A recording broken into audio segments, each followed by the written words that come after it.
বাংলাদেশের মতন আমি হযরত পীর সাহেব হুজুর আজকে আপনাদের সামনে কিছু প্রস্তাবনা এবং দাবি দাওয়া পেশ করবেন।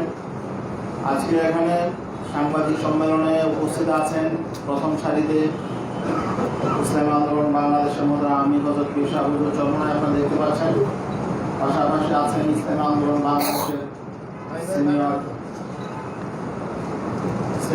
বাংলাদেশের সিনিয়র প্রেসিডিয়াম সদস্য অধ্যক্ষ মাওলানা সাদেক বিল্লাল মাদানী। উপস্থিত আছেন ইসলামী আন্দোলন বাংলাদেশের নায়েবে আমির হযরত মাওলানা আব্দুল হক আজাদ। উপস্থিত আছেন ইসলামী আন্দোলন বাংলাদেশের মোহতারাম মহাসচিব অধ্যক্ষ হাফেজ মাওলানা ইউনুস আহমদ। উপস্থিত আছেন ইসলামী আন্দোলন বাংলাদেশের প্রেসিডিয়ামের অন্যতম সদস্য আল্লামা হুদা ফয়েজি। উপস্থিত আছেন প্রেসিডিয়ামের অন্যতম সদস্য আলহাজ খন্দকার গোলাম মাওলা। আর এদিক থেকে উপস্থিত আছেন ইসলামী আন্দোলন বাংলাদেশের প্রেসিডিয়ামের অন্যতম সদস্য অধ্যাপক মাহবুবুর রহমান। উপস্থিত আছেন ইসলামী আন্দোলন বাংলাদেশের প্রেসিডিয়ামের অন্যতম সদস্য অধ্যাপক আশরাফ আলী আকন। আরও উপস্থিত আছেন ইসলামী আন্দোলন বাংলাদেশের যুগ্ম মহাসচিব আলহাজ আমিরুল ইসলাম। উপস্থিত আছেন সহকারী মহাসচিব মাওলানা ইমতিয়াজ আলম। উপস্থিত আছেন সহকারী মহাসচিব হাফেজ মাওলানা অধ্যক্ষ ফজলে আলী মাসুদ সহ কেন্দ্রীয় নেতৃবৃন্দ। ইসলামী আন্দোলন বাংলাদেশের কেন্দ্রীয় কমিটির প্রায় সব নেতৃবৃন্দ উপস্থিত আছেন। পাশাপাশি উপস্থিত আছেন ইসলামী শাসনতন্ত্র ছাত্র আন্দোলনের কেন্দ্রীয় সভাপতি, ইসলামী যুব আন্দোলনের কেন্দ্রীয় সভাপতি এবং ইসলামী শ্রমিক আন্দোলনের সেক্রেটারি সহ অন্যান্য সহযোগী সংগঠনের নেতৃবৃন্দ উপস্থিত আছেন। এ পর্যায়ে আজকের এই গুরুত্বপূর্ণ সংবাদ সম্মেলনে লিখিত বক্তব্য উপস্থাপন করছেন ইসলামী আন্দোলন বাংলাদেশের মোহতারাম আমির হযরত মাওলানা সৈয়দ মোহাম্মদ রেজাউল করিম পীর সাহেব হুজুর চরমনায়।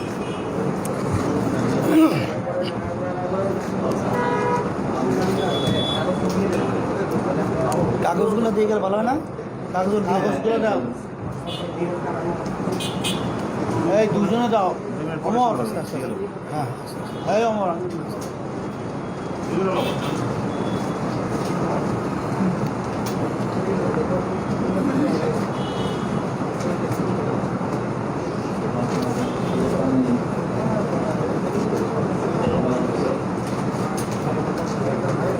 মাইকগুলো কি আমাদের মাইকটা চালু আছে?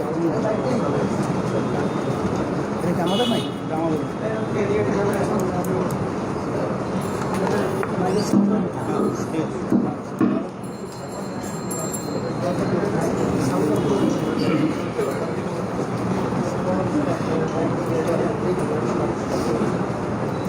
শুরু করা যায়। সবাই পাইছে না?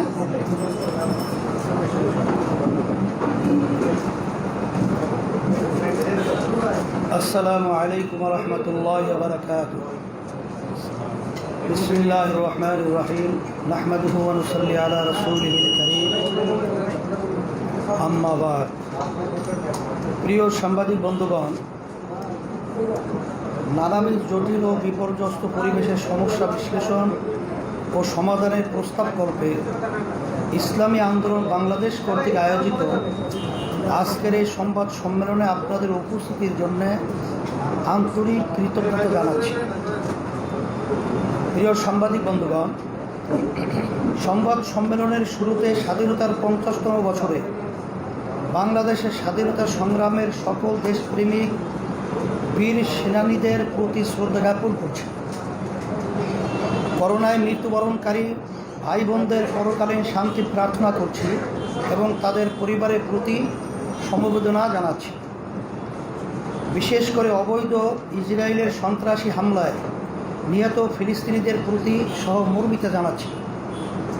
প্রিয় সাংবাদিক বন্ধুগণ, আজকের সংবাদ সম্মেলনে জনমানুষের পক্ষ থেকে কিছু গুরুত্বপূর্ণ বিষয় উপস্থাপন করার জন্যে আপনাদের মুখোমুখি হয়েছি। আশা করব সংশ্লিষ্ট কর্তৃপক্ষ বিষয়গুলো আমলে নেবেন, জনমানুষের আশা আকাঙ্ক্ষা পূরণে উদ্যোগী হবেন। অন্যথায় জনমানুষের প্রতিনিধিত্বকারী সংগঠন হিসাবে রাজনৈতিকভাবে নিয়মতান্ত্রিক পন্থায় অধিকার আদায়ের সংগ্রামে যাবে ইসলামী আন্দোলন বাংলাদেশ। ফিলিস্তিন প্রসঙ্গ। প্রিয় সাংবাদিক বন্ধুগণ, ফিলিস্তিনি জনগণের দুর্দশা, অবৈধ ইসরায়েলের বর্বরতা নিয়ে নতুন করে কিছু বলার নেই। ইতিহাস ও ঘটনার ধারাক্রম সবাই জানা। ফিলিস্তিন ইস্যুতে বাংলাদেশের ঐতিহাসিক অবস্থান সাধুবাদযোগ্য। আমরা বাংলাদেশের অতীত অবস্থানকে ধন্যবাদ জানিয়েছি। বর্তমান পরিবর্তিত পরিস্থিতিতে ফিলিস্তিন ইস্যুতে বাংলাদেশের জনমানুষের আবেগ অনুভূতিকে আমলে নিয়ে জনতার পক্ষ থেকে আমরা প্রস্তাব করছি যে আসন্ন জাতীয় সংসদ অধিবেশনে ইসরায়েলের সাম্প্রতিক বর্বরতার বিরুদ্ধে নিন্দা প্রস্তাব পাশ করতে হবে। আসন্ন জাতিসংঘ অধিবেশনে মাননীয় প্রধানমন্ত্রীর ভাষণে স্বাধীন সার্বভৌম ফিলিস্তিনের প্রতি সমর্থন পুনর্ব্যক্ত করে ইসরায়েলের নিন্দা করতে হবে। মাননীয় প্রধানমন্ত্রী আন্তর্জাতিক বিভিন্ন ইস্যুতে সরব ভূমিকা পালন করেন। আমরা আশা করব আসন্ন জাতিসংঘ অধিবেশন চলাকালে স্বাধীন সার্বভৌম একক ফিলিস্তিন রাষ্ট্রের জন্য তিনি সরব ভূমিকা পালন করবেন। মুসলমানদের প্রথম কেবলা বাইতুল মুকাদ্দাস মুক্তকরণ কল্পে বহুজাতিক মুসলিম সেনাবাহিনী গঠনের কার্যকর উদ্যোগ গ্রহণ করবেন। পাসপোর্ট প্রসঙ্গ। প্রিয় সাংবাদিক বন্ধুগণ, ফিলিস্তিনে ইসরায়েলি বর্বরতার বিরুদ্ধে যখন গোটা বিশ্বের মানুষ সোচ্চার এবং মার্কিন যুক্তরাষ্ট্রের রাজনীতিতেও যখন প্রথাগত ইসরায়েলি পক্ষপাতের বিরুদ্ধে নতুন প্রজন্মের রাজনৈতিক নেতৃত্ব জোরালো প্রতিবাদ গড়ে তুলেছে, তখন বিস্ময়ের সাথে লক্ষ্য করলাম বাংলাদেশের পাসপোর্ট থেকে 50 বছরের ঐতিহ্য ছুঁড়ে ফেলে অ্যাকসেপ্ট ইসরায়েল শব্দদ্বয় বাদ দেওয়া হয়েছে। এই সংবাদে আমরা বিস্মিত এবং ক্ষুব্ধ। আমরা আরও হতাশ হয়েছি এমন গুরুত্বপূর্ণ বিষয়ে আন্তঃমন্ত্রণালয় সমন্বয়হীনতা দেখে স্বাধীনতার শুরু থেকে 50টি বছর ধরে অনুসৃত একটি রীতি, যে রীতির সাথে আমাদের মৌলিক চেতনা সম্পৃক্ত এমন একটা সিদ্ধান্ত গ্রহণে জনপরিসরে ও সংসদে আলোচনা হয় নাই, এমনকি পররাষ্ট্র মন্ত্রণালয় পর্যন্ত এ বিষয়ে সঠিক তথ্য নেই। কি ভয়ঙ্কর সমন্বয়হীনতা, নাকি এটা ষড়যন্ত্রমূলক রাখঢাক। প্রিয় সাংবাদিক বন্ধুগণ, বিষয়টি আলোচনায় আসার পর পররাষ্ট্রমন্ত্রী একটি বক্তব্য দিয়েছেন। তার বক্তব্য আমাদেরকে হতবাক করেছে, কারণ তিনি আন্তর্জাতিক মান রক্ষার যে চুক্তি দিয়েছেন তা কেবল অযৌক্তিক নয়, বরং একই সাথে অসত্য যুক্তি। পাসপোর্টের আন্তর্জাতিক মান রক্ষায় অ্যাকসেপ্ট ইসরায়েল শব্দদ্বয় কোনো বাধা নয়।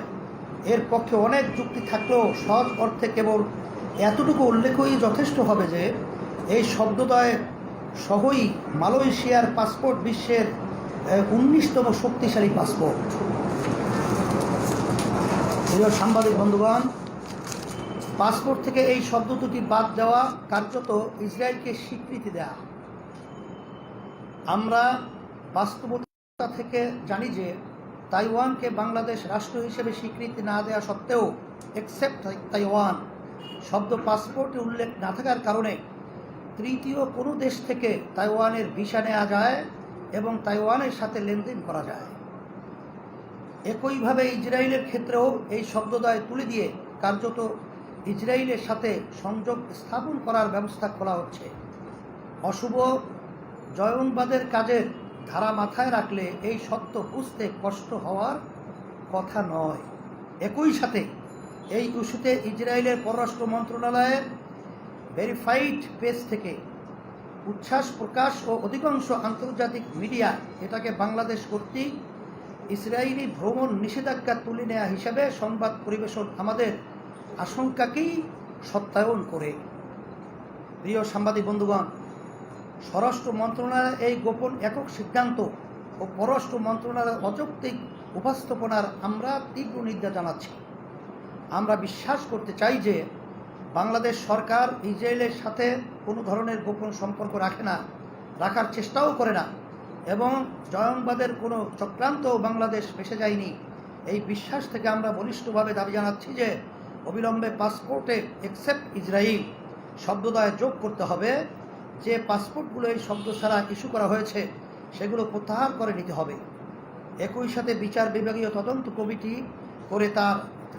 করে কারা এই অপকর্মের সঙ্গে জড়িত তা বের করে শাস্তির ব্যবস্থা করতে হবে। Vaccine issue.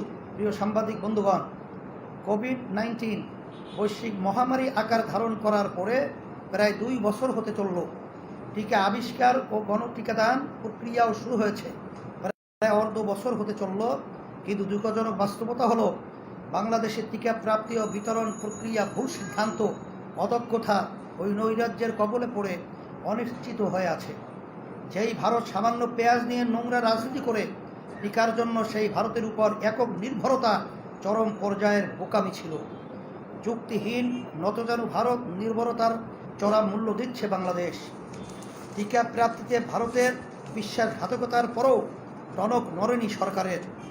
স্বাস্থ্য মন্ত্রণালয় ও সরকার রাশিয়া ও চীনের থেকে টিকা সংগ্রহ করা নিয়েও টালবাহানা করেছে।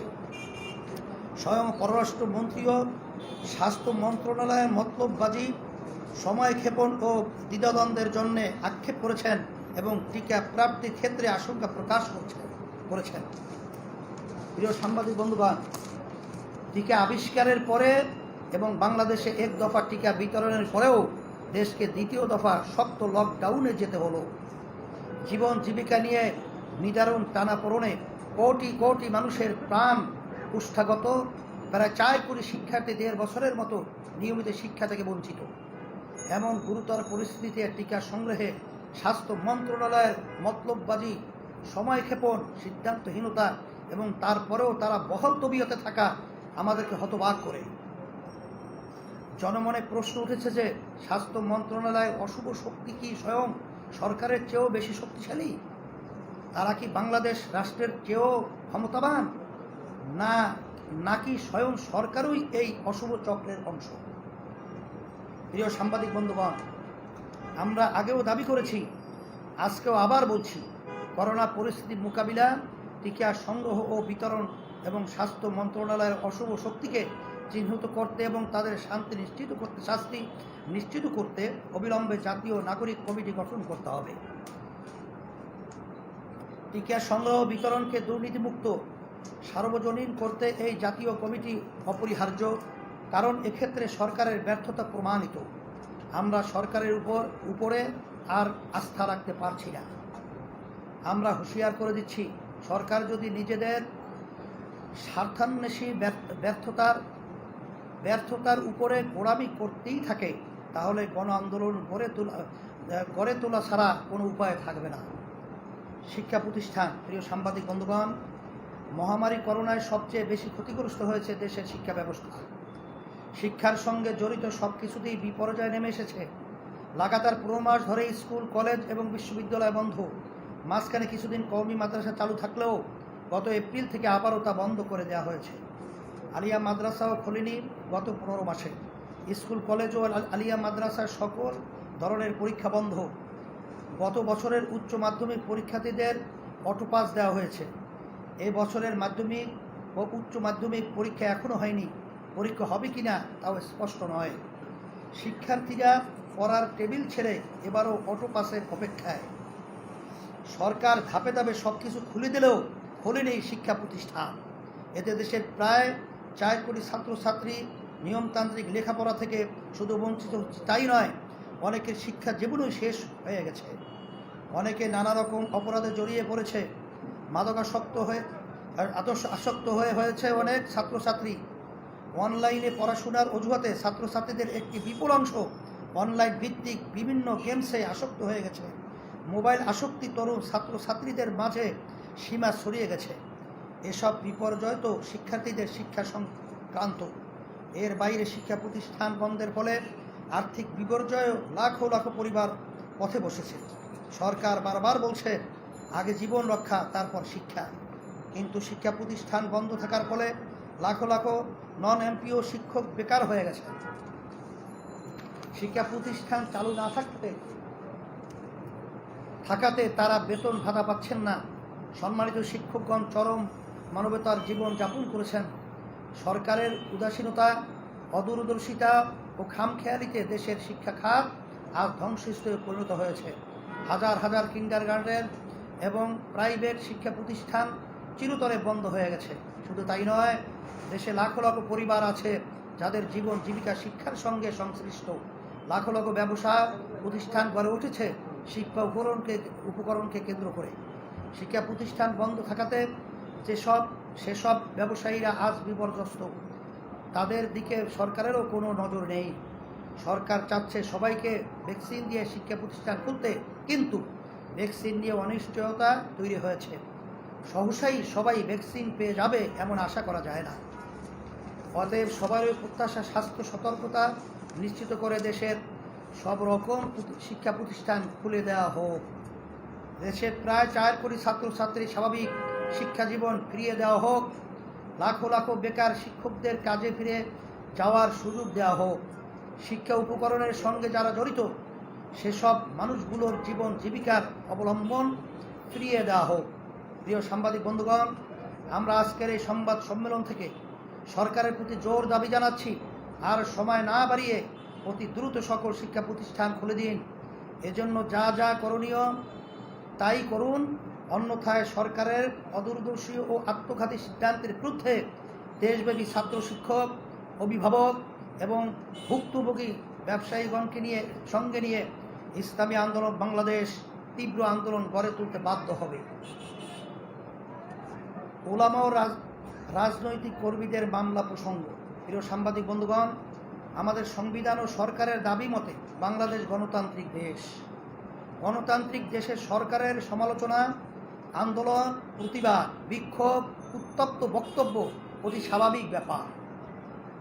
বরং এমনটাই গণতন্ত্রের নিয়ম।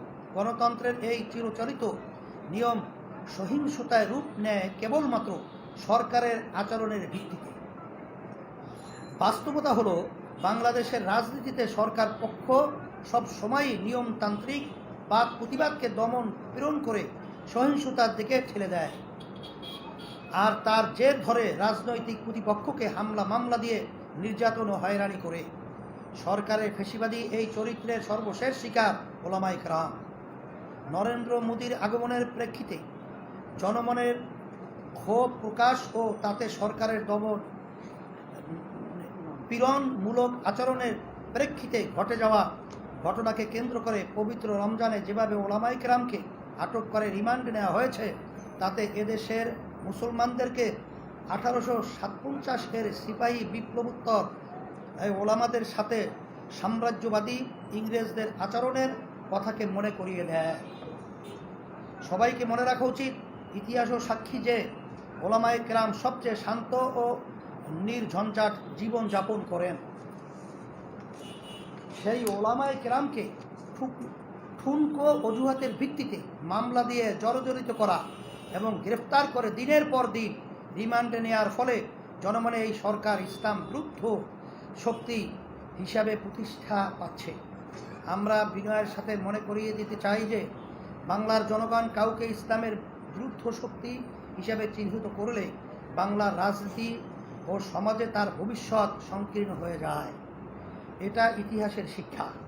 প্রিয় সাংবাদিক বন্ধুগণ, আজকের এই সংবাদ সম্মেলন থেকে আমরা আটককৃত নিরপরাধ সকল ওলামায়ে কেরাম এবং তুচ্ছ কারণে বা হয়রানিমূলক মামলায় আটককৃত অন্যান্য সকল রাজনৈতিক বন্দীদের মুক্তির আহ্বান করছি। অন্যথায় এই সরকার ওলামার নিপীড়ক শক্তি হিসেবে ইতিহাসে কলঙ্কিত হবে। বাজেট প্রসঙ্গ। প্রিয় সাংবাদিক বন্ধুগণ, 2021-22 অর্থ বছরের বাজেট ঘোষিত হবে আগামী 3রা জুন।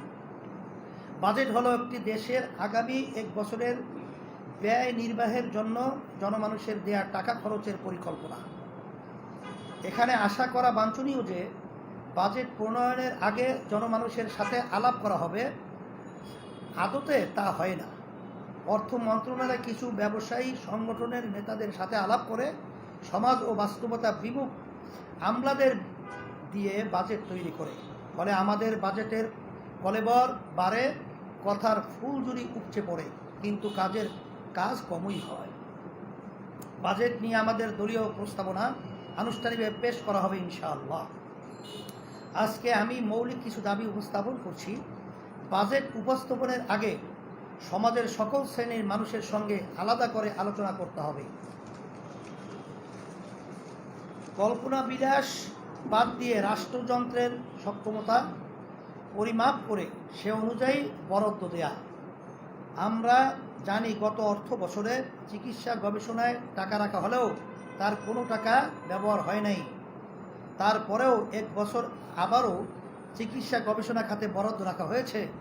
এমন উদাহরণ আরও অনেক দেয়া যাবে। সক্ষমতাহীন এমন বরাদ্দ দুর্নীতির রাস্তা খুলে দেয়।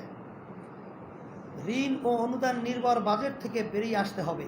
স্বাধীনতার 50 বছরের কোনো দেশের পক্ষে ঋণ ও অনুদান নির্ভর বাজেট শোভা পায় না। শিক্ষা জনসম্পদ উন্নয়ন খাতে বরাদ্দ বৃদ্ধি করতে হবে। এখানে প্রসঙ্গত বলে রাখি, বাজেটের বরাদ্দ দেখানোর ক্ষেত্রে স্বচ্ছতা কাম্য। শিক্ষা খাতে যে বরাদ্দ দেখানো হয় তার সাথে অন্য খাতও জুড়ে দেওয়া হয়। আমরা মনে করি এই চতুরতা বাদ দেওয়া উচিত। আমরা গত বাজেটেও দেখেছি যে বাজেটের 15% এর মতো অর্থ সরকারি কর্মকর্তা কর্মচারীদের বেতন ভাতা বাবদ ব্যয় হচ্ছে। এটা শোভনীয় না। এটাকে যুক্তিসঙ্গত করতে হবে। 6 থোক বরাদ্দ কমাতে হবে। 7 এডিপি বাস্তবায়নের হার খুবই কম। আমলাদের অদক্ষতার কারণেই এটা হয়। এই অবস্থার পরিবর্তন হওয়া দরকার। 8 প্রতিরক্ষা ব্যয় কমাতে হবে। দেশের উল্লেখযোগ্য অংশের নাগরিককে মৌলিক প্রয়োজন পূরণের ব্যবস্থা না করে প্রতিরক্ষায় অস্বাভাবিক ব্যয় অগ্রহণযোগ্য। প্রতিরক্ষা ব্যয় কমিয়ে জনস্বার্থ ও সামাজিক সুরক্ষা নির্ভর বাজেট দিতে হবে। সামরিক বাহিনীর ব্যয় স্বচ্ছতা, জবাবদিহিতা এবং যৌক্তিকতা নিশ্চিত করতে হবে। প্রতিরক্ষা বাহিনীগুলোকে একটি উৎপাদনশীল বাহিনীতে পরিণত করে গড়ে তুলতে হবে।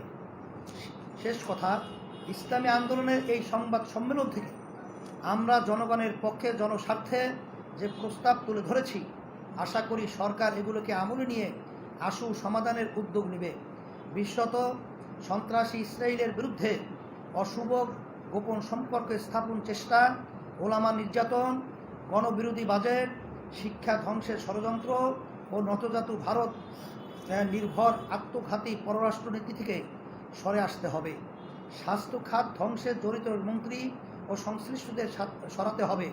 অন্যথায় দেশের প্রতিনিধিত্বশীল সচেতন নাগরিকদের সঙ্গে পরামর্শ করে ইসলামী আন্দোলন বাংলাদেশ বৃহত্তর আন্দোলনে যেতে বাধ্য হবে ইনশাআল্লাহ। কর্মসূচি অবিলম্বে দেশের সকল শিক্ষা প্রতিষ্ঠান খুলে দেওয়ার দাবিতে মানববন্ধন ঢাকায় 2রা জুন বুধবার সকাল 11টায় জাতীয় প্রেস ক্লাবের সামনে। দেশব্যাপী প্রতিটি জেলা ও মহানগরে 3রা জুন বৃহস্পতিবার সকাল 11টায় সর্বত্র মানববন্ধন হবে। পাসপোর্ট থেকে অ্যাকসেপ্ট ইসরায়েল বাদ দেওয়ার প্রতিবাদ ও তার সংযোজনের দাবিতে বিক্ষোভ মিছিল। 5ই জুন শনিবার বিকাল 3টায় ঢাকায় বাইতুল মোকাররম উত্তর গেট থেকে সবাইকে আবারও আন্তরিক শুভেচ্ছা জানিয়ে শেষ করছি। আল্লাহ হাফেজ। সকলকে ধন্যবাদ। সাংবাদিক বন্ধুগণ, আপনাদের যদি এই লিখিত বক্তব্যের আলোকে কোনো প্রশ্ন থাকে তাহলে আপনারা অনুগ্রহপূর্বক উপস্থাপন করতে পারেন। এই লিখিত বক্তব্যের প্রেক্ষিতে যদি কারো কোনো প্রশ্ন থাকে তাহলে উপস্থাপন করতে পারেন। আমাদের মোহতারাম আমি সে প্রশ্নের উত্তর দেব ইনশাআল্লাহ। আমি একটু যদি জানতে চাই, সেটা হচ্ছে যে আপনারা বলছেন যে আলেমদের দাবি করেছেন এবং আপনারা উদাহরণ হিসেবে বলেছেন পৃষ্ঠা নম্বর 4 যে 1857 সালে সিপাহী বিদ্রোহের সময় যে সাম্রাজ্যবাদী ইংরেজদের যে আন্দোলন সেটাকে মনে করেছে। তো অনেক মাদ্রাসার আলেমরা এখন নদী দূষণের কারণে তারা যে এখন গ্রেফতার আছে, রিমান্ডে আছে, তারা জেলে আছে। তো তাদের সঙ্গে আপনাদের যে আন্দোলন, রাজনৈতিক আপনাদের ঐক্য উভয়দের সাথে আপনাদের রাজনৈতিক ঐক্য হয়েছে। সেই প্রেক্ষিতে আপনারা এই দাবি করছেন? হেফাজত তো একটা অরাজনৈতিক সংগঠন, আর আমরা ইসলামী আন্দোলন বাংলাদেশ আমরা রাজনৈতিক একটা সংগঠন। তাই রাজনৈতিক অরাজনৈতিক সংগঠন কোনো সময়ই একই ধারার নিয়মে চলে না। হেফাজত দেশ, জনগণ, ইসলামের পক্ষে কথা বলার জন্যই তৈরি হয়েছে, মানবতার পক্ষে, সন্ত্রাসের বিরুদ্ধে। ইসলামী আন্দোলন বাংলাদেশ তার কার্যক্রমও ইসলাম, দেশ, মানবতার বিরুদ্ধে যারা নাকি জড়িয়ে থাকবে তাদের বিরুদ্ধেই তৈরি হয়েছে, মানুষের কল্যাণের জন্যে, কল্যাণ রাষ্ট্র প্রতিষ্ঠার জন্য। এই হেফাজত এখানে অন্যান্য বিভিন্ন সংগঠনের লোকজনই কিন্তু একত্রিত হয়ে একটা হেফাজত নামে একটা প্রতিষ্ঠান গড়ে উঠছিল। এখন তো হেফাজত বিভিন্ন কায়দায় প্রশ্নবিদ্ধ হয়েছে। তাই এখানে আমরা যে কথাটা এখানে নিয়ে আসছি, ওলামায়ে কেরামদের উপরে যে আচরণটা আমরা লক্ষ্য করেছি, এটা আমরা অনেকগুলো শব্দ আমরা ব্যবহার করেছি, যেটাকে আমরা এক কথায় বুঝাবো, যেটা কোনো যৌক্তিক কারণ ছাড়াই তাদেরকে গ্রেফতার, হয়রানি এবং বিভিন্ন রিমান্ড সহ হয়রানি করা হচ্ছে। সেটাকে লক্ষ্য করেই আমরা ওই 1857 সালের সাথেই আমরা এটাকে অ্যাক্ট করে উপস্থাপন করার চেষ্টা করছি। ব্রাহ্মণবাড়িয়া এবং নারায়ণগঞ্জে যে তাণ্ডবটা চালানো হয়েছে, এটাকে আপনারা সমর্থন করছেন? শুধু ব্রাহ্মণবাড়িয়া আর নারায়ণগঞ্জ এখানে আমরা কোনো এবং ভিন্ন চিহ্নিত আমরা করি নাই। এই বিষয়ে আপনাদের অবস্থান থাকে? এখানে মামুনুল হক ব্যক্তি এক বিষয়, এখানে আমরা সাধারণভাবে সমস্ত ওলামায়ে কেরাম সহ এবং অন্যান্য যারা নাকি এর সাথে জড়িত নয়, অপরাধের সাথে জড়ায়া নাই, তাদেরকে আমরা মুক্তির ব্যাপারে এখানে আমরা দাবি জানাচ্ছি এবং হয়রানি না করার ব্যাপারে দাবি জানাচ্ছি। আপনাকে মামুনুল হকের মুক্তি দাবি করছেন? এখানে শুধু মামুনুল হক ব্যাপার একা প্রশ্ন করলে তো হয় না। এখানে শুধু মামুনুল হকই নয়, সমস্ত ওলামায়ে কেরাম। এবং আমরা বলেছি যে প্রায় 1.5 মাসের মতো হয়ে গেল, কে অপরাধী কে নিরপরাধী এটা তো অনেকটাই এখন সরকারের কাছে বা প্রশাসনের কাছে অনেকটা এখন প্রকাশ বা প্রমাণিত। আর কে অপরাধী এটা তো বিচারক যখন সিদ্ধান্ত দিবে তখনই এটা বলা যাবে কে অপরাধী কে নিরপরাধী। এখন তো আমরা কাউকে অপরাধী বলে আমরা চিহ্নিত করতে পারছি না। আর আর এখানে আমরা যেটা মূলত দাবি জানাচ্ছি যে জামিনের ব্যাপারটা, এটা তো আপনার দেশের ধারাবাহিকতা এবং আপনার সংবিধান সহ এটা পাওয়ার যোগ্য। কিন্তু আমরা যেটা লক্ষ্য করছি যে আদালতে বিচারকের সামনে যখন জামিনের ব্যাপারে কোনো মুভ করা হয় তখন এটা কোনো আমলই নেওয়া হয় না, কেমন জানি মনে হয় যেন এদেশে কোনো আইনই নেই। এটাকে আমরা ধিক্কার জানাই এবং বিচার করার পরে যদি কেউ অপরাধী হয় তখন শাস্তির ব্যবস্থা হোক, এ ব্যাপারে আমাদের কোনো আপত্তি নেই। এমনকি আমাদের 30 জন সকল বন্দী আলেমদের আপনারা মুক্তি দাবি করছেন? শুধু মামুনুল হক শব্দ ব্যবহার করছি না, এরা সমস্ত ওলামায়ে কেরাম সহ আম শব্দটা আমরা ব্যবহার করছি। আমাদের দলের বিভিন্ন নেতাকর্মীদেরকেও হয়রানি করতেছে, গ্রেপ্তার করছে বিনা কারণে। শুধু আমাদের নেতা কর্মীরা বহুত আছে, এখানে প্রায় 27-28 জনের মতো, 29 জনের মতো, যারা তাদেরকেও গ্রেফতার করা হয়েছে, তাদেরকে এরকম বিভিন্ন রিমান্ড সহ বিভিন্ন কষ্ট দেওয়া হচ্ছে, হয়রানি করা হচ্ছে।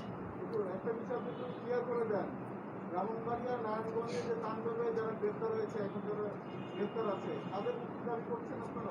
আমরা নারায়ণগঞ্জ এবং বিবাড়িয়া শব্দটা ব্যবহার করছি না।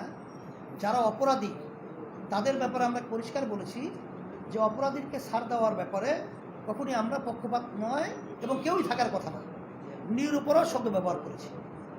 অযৌক্তিক হয়রানি কিছু কিঞ্চিত কারণের কারণে, যেটা বাংলাদেশ সংবিধান অধিকার দেওয়া হয়েছে, যেমন সরকারের কোনো কাজের সমালোচনা করা, সরকারের কোনো সিদ্ধান্তের ব্যাপারে কোনো বক্তব্য বিরুদ্ধে রাখা, এটা গণতান্ত্রিক তাদের তথ্য অনুযায়ী অধিকার, এরা সংবিধান বাংলাদেশের এটা দিয়েছে। কিন্তু আমরা লক্ষ্য করেছি যে এই ধরনের আচরণের কারণেও অনেককে হয়রানি করে জেলে ঢোকানো হয়েছে এবং হয়রানি করা হচ্ছে।